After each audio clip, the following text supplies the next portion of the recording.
Assalamualaikum warahmatullahi wabarakatuh. Ketemu lagi bersama saya. Kali ini saya akan membahas sifat-sifat ideal di dalam ring.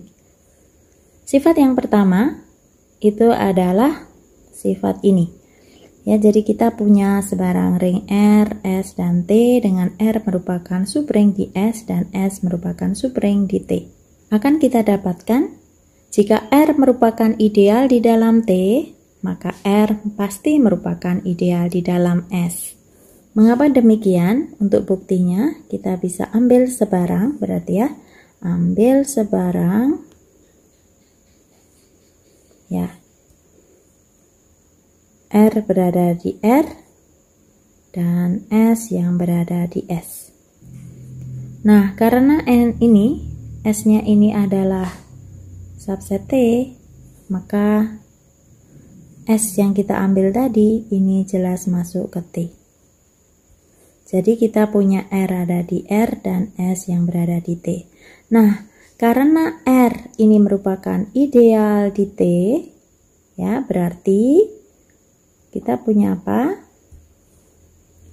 R kali S dan S kali R ini berada di R. Dengan demikian terbukti bahwa R ini merupakan ideal di S. Ya, jadi R ideal di S. Nah, namun ini jika R merupakan ideal di dalam S, belum tentu R ini merupakan ideal di dalam T. Ya, jadi kita gambar di sini, ini R yang paling kecil, kemudian di sini ini ada S, kemudian ini R, kemudian ini S, kemudian ini T. Ya, jika R ini merupakan ideal di dalam S, ya, belum tentu R merupakan ideal di dalam T. Sebagai contoh, ya, ring KZ merupakan ideal di dalam ring Z terhadap operasi penjumlahan dan perkalian bilangan. Tetapi bukan merupakan ideal di dalam ring Q dengan operasi penjumlahan dan perkalian yang sama. Jadi kita punya ini KZ, kemudian di sini ini Z, nah ini Q. Begitu, ya. Kemudian sifat berikutnya adalah bahwa irisan dua ideal merupakan ideal. Misalkan kita punya ring R dengan operasi penjumlahan dan perkalian, kemudian kita punya dua ideal, bisa kiri atau kanan atau ideal dua sisi. Dan kemudian dua idealnya itu adalah I dan J di dalam R, maka kita punya irisan I dan J juga merupakan ideal. Kalau I dan J ideal kiri, maka I irisan J adalah ideal kiri. Kalau I dan J itu ideal kanan, maka I iris J itu adalah ideal kanan. Dan jika I dan J itu adalah ideal, maka I iris J itu ideal. Ya, untuk buktinya kita ambil sebarang X dan Y yang berada di irisan I dan J. Maka jelas bahwa X dan Y ini berada di I dan sekaligus berada di J. Kemudian karena I dan J ini ideal kiri di R, maka jelas X minus Y ini berada di I dan X minus Y berada di J. Dengan kata lain, X minus Y itu berada di I iris J. Ini terbukti aksioma pertama ideal kiri. Ini bisa dilihat di video sebelumnya. Ya, definisi ideal dan contohnya. Nah, kemudian lebih lanjut untuk sebarang R yang berada di R, kita juga akan punya Rx anggota I dan sekaligus berada di J. Dengan demikian Rx itu anggota I iris J. Ya, jadi sampai di sini ini terbukti bahwa I iris J merupakan ideal kiri. Untuk bukti yang ideal kanan, sejalan.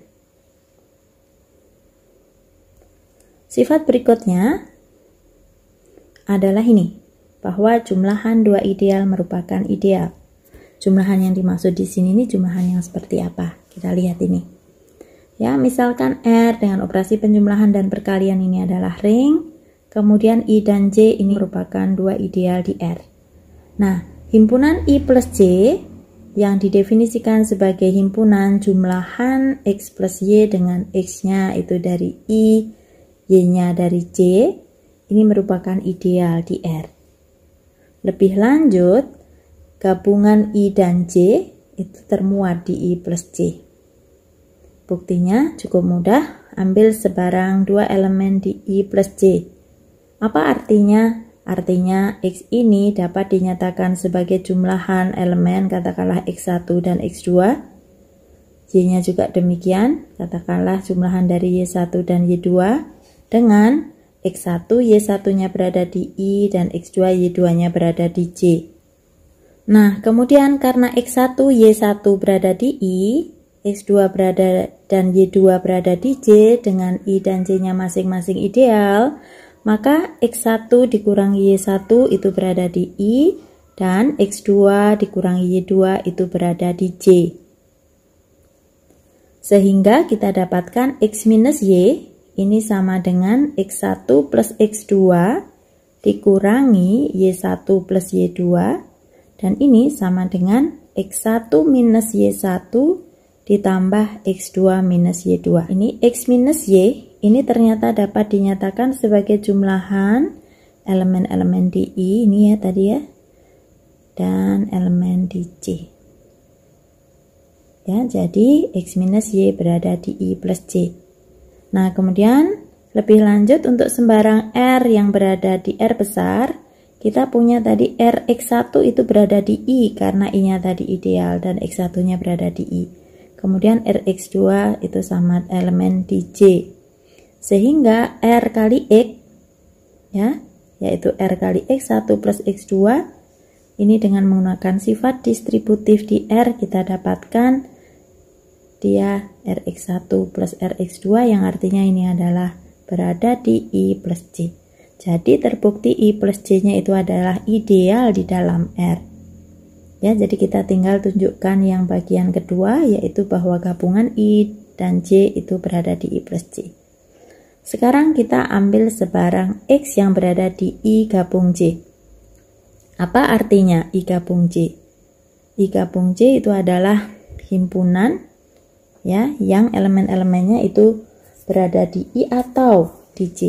Jadi X elemen I gabung J itu artinya ada dua kemungkinan, X-nya berada di I atau X-nya berada di J. Apa yang terjadi kalau X berada di I? Kalau X berada di I, kita bisa tuliskan ini, X sama dengan X plus 0. Ya, karena 0 ini anggota J, maka ini ada di I plus J. Ya, kemudian kalau X anggota J, maka apa?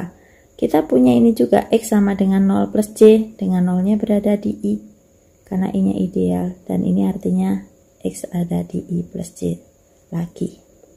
Demikianlah, terima kasih, semoga bermanfaat. Assalamualaikum warahmatullahi wabarakatuh.